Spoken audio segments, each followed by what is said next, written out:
At least 1,000 schools across 35 states have closed for in-person learning because of COVID-19 since the beginning of the school year. A strong majority of parents support requiring universal mask wearing and teacher vaccinations amid the surge in pediatric cases, and that's according to a new USA Today poll. This morning, we turn to Dr. Sue Varma, a board-certified psychiatrist and clinical assistant professor in psychiatry at NYU, for insight and advice for parents. Thank you so much for being with us this morning. Oh, my pleasure. Thank you for having me. So, what toll is the pandemic having on children's mental health? You know, we were really not expecting having to go into another pandemic school year. If you had asked people 6 months ago when vaccines were on the horizon and many people were getting them, and we were looking forward to, in fact, a mask-free school year for a lot of places.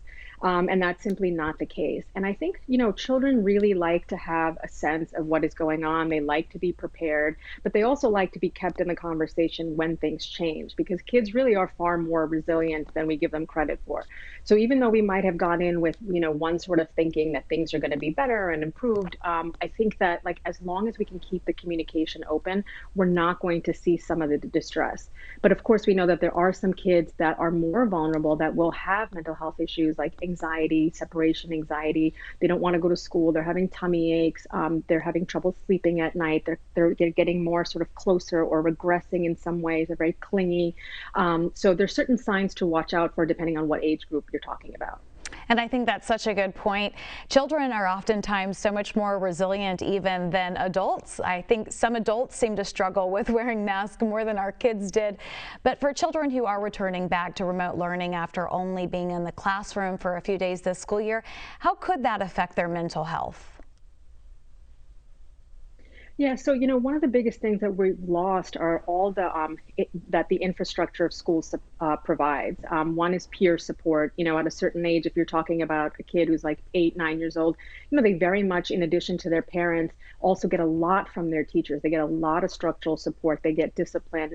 They know what to expect. There's a routine, and they have socialization. They have recess. They get to interact with with other peers, and they really learn a lot from other peers modeling good behavior for them, and from having expectations and rules in the classroom in a way that, as much as a parent loves them, it's just not the same. So we'll see that a lot of kids will start to have, like, what we call somatic experiences, where that their stomach hurts, they're talking about their heart racing, and in some cases they may feel, extreme cases, rare cases, but even thoughts of suicide. So I think as a parent, it's really important, as a parent and a teacher, to be able to monitor that. You know, if the teachers are able to, during remote learning, to be able to take breaks, to be able to have sessions to say, how are you feeling? This is really hard on you, to be able to check in, and to say, you know, every child will express their sadness, their anger, their fear, their hopes differently. And a lot of times kids show it creatively in expressive writing. So I think it's important that teachers have a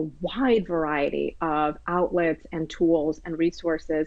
And even it might be like, after school, listen, can we get together in the park? Even though nobody's coming into classrooms, is there a safe way for us to have get-togethers that are offline, that don't involve that much screen time, and being able to give kids a pass to say, hey, I get it. Maybe the screen, the blue light is too much. It's too overstimulating. What works for you? So flexibility is going to be the key here.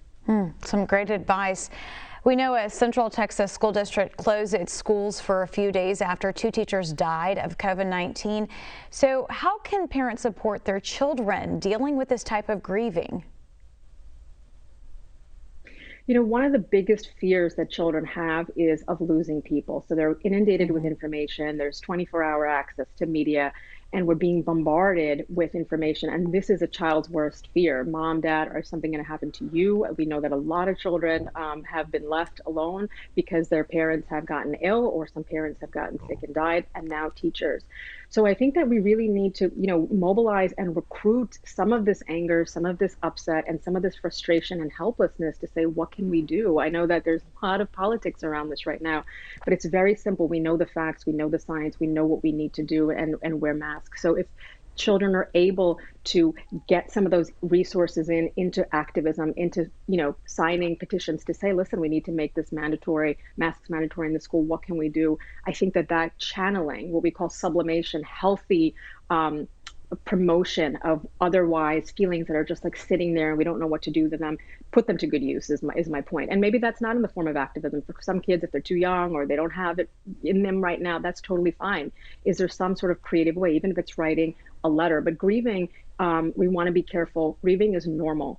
Experiencing loss is normal. Experiencing gratitude during grief is also normal. But if it's turning into a depression where their self-care, hygiene, grooming is slipping, they're not doing their homework, they don't want to play, they're talking about a lot of morbid thoughts about death and dying, then you really want to consider like professional help. And the first place to go might be the teacher, it might be a school counselor, it might be someone, a clergy member, or it might even be a therapist. So I would say don't be afraid of therapy. Online therapy, cognitive behavioral therapy, even a few sessions can be really helpful for kids who are having a lot of that rumination, they're thinking about death, that preoccupation, and they can't get out of their own head. So don't be afraid to seek therapy because it can be very helpful even in small doses.